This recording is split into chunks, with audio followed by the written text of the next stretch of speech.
The following segment is being sponsored by El Paso Health.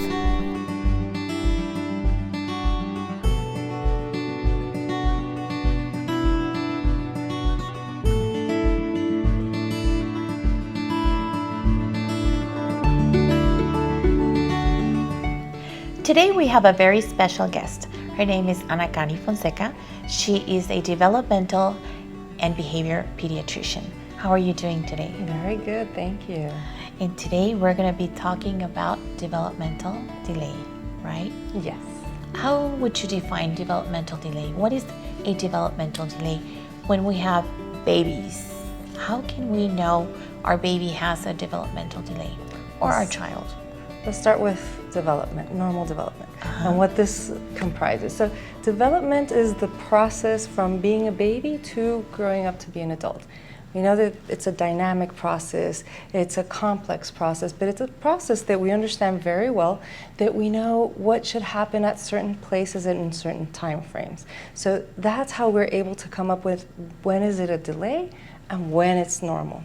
So that's why every time you go to your pediatrician's, your well-child visits that we call it, at every one of those visits, what the doctor is doing is actually looking at the child's development, making sure that everything is going as it should. Okay. And we do this, we have different tools that we use in pediatrics. We have questionnaires that we have the parents answer, and they're very long and they're very cumbersome, but it gives us exactly what's going on in each one of the areas. Development comprises different areas: language, cognition, problem-solving skills, social skills, fine motor, gross motor. So we have all those areas, and with these questionnaires we're able to see what's going on in each one and which ones are normal and which ones maybe are delayed.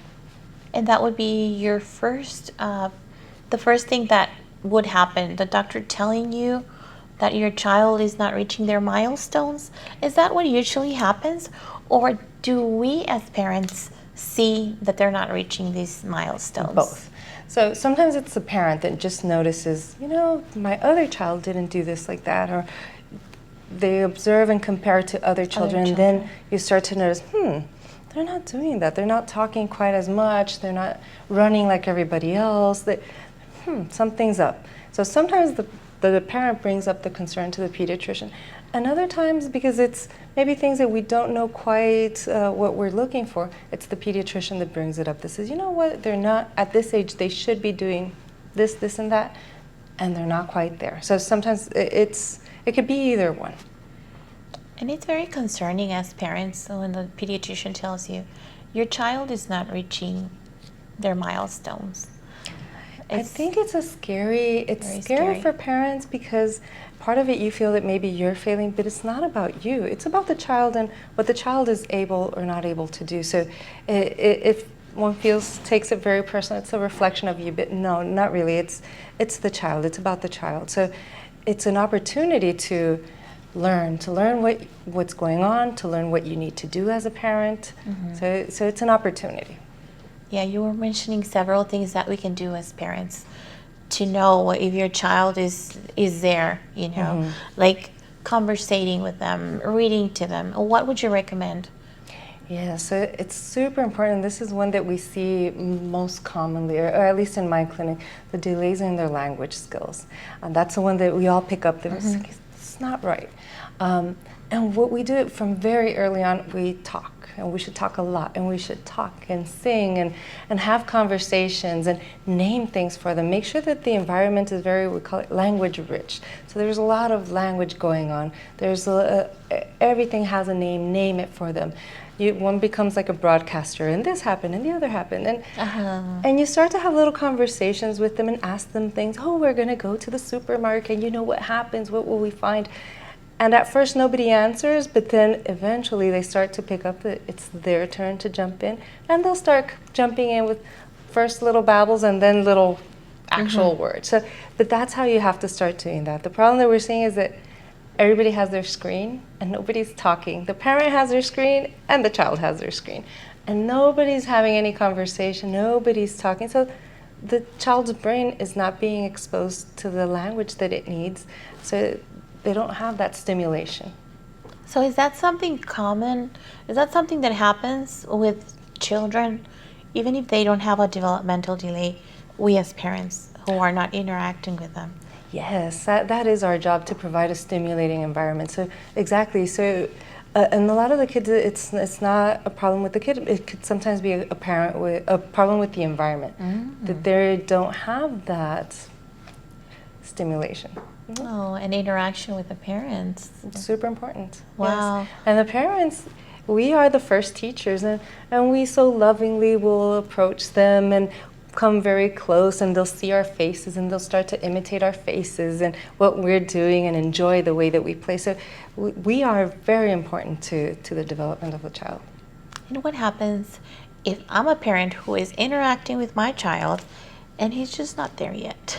So then maybe it's something more. Maybe we need, and that's why it's important to, at that point, when you realize that something's not right, contact the agencies, the early intervention agencies, because they could provide you the appropriate instruction. How are we, other ways of teaching, more specialized. Maybe we need to bring out the words and articulate slowly. Maybe we need to, different methods that a specialist could bring in.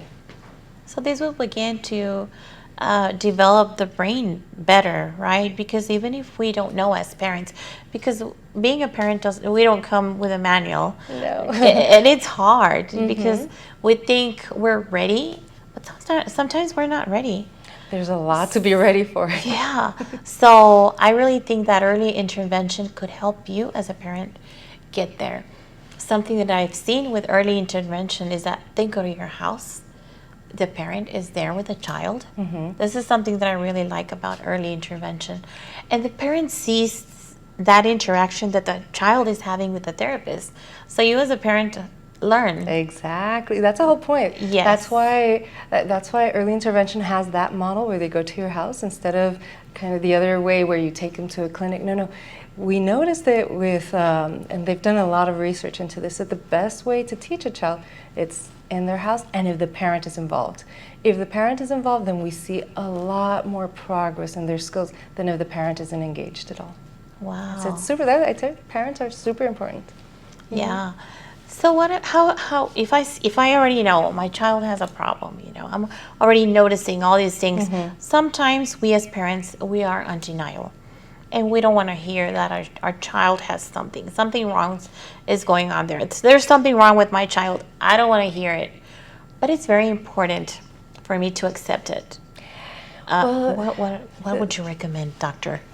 It's very true that sometimes parents just, or we normalize it. Oh, well, dad was like that. Oh, it's a boy. Oh, we hear this all the time. Oh, it's just they're learning 2 languages.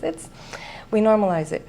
And we really shouldn't. We should just really, take stock of what's going on and then act on it. Don't sit on it, because with development, there's windows.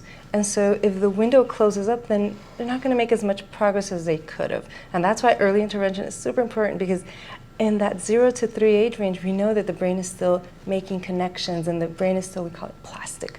So if that window closes, it can be done, but it's going to take a lot more work. So that's why it's important to just step back, take stock, take action. Don't sit on it. Okay. And we as parents, we need to educate ourselves. There's a lot of places we can go to. Join there's parent a lot of groups. Resources. Yes. And you can always start with your pediatrician. Start there. If you have concerns, bring them up. Tell your pediatrician, I fear this is happening. I notice this and that. And the pediatrician, like I tell you, they have these tools that can help them see what's normal, what's not normal. Maybe one is apprehensive, or something could be happening. So with these tools, they could say, you know what, you're right. Let's send you here. Let's send you there. Let's start this process. Or you can call the earlier intervention service. If you have concerns, parents could self-refer, so they could call them up and say, hey, this is going on, I'm concerned, and that'll kickstart an evaluation. And if they meet criteria, they'll start getting services. Yeah, because you don't need a diagnosis. Not for early intervention, no. So that's why developmental is very important, and it goes hand in hand with intervention, early intervention. Well, thank you, doctor, very much for your information. We hope to see you very soon and talk about all these different subjects that there are to talk about. We have so many of So them. much to talk about, yes. Yes. Thank you, and we will see you on our next segment.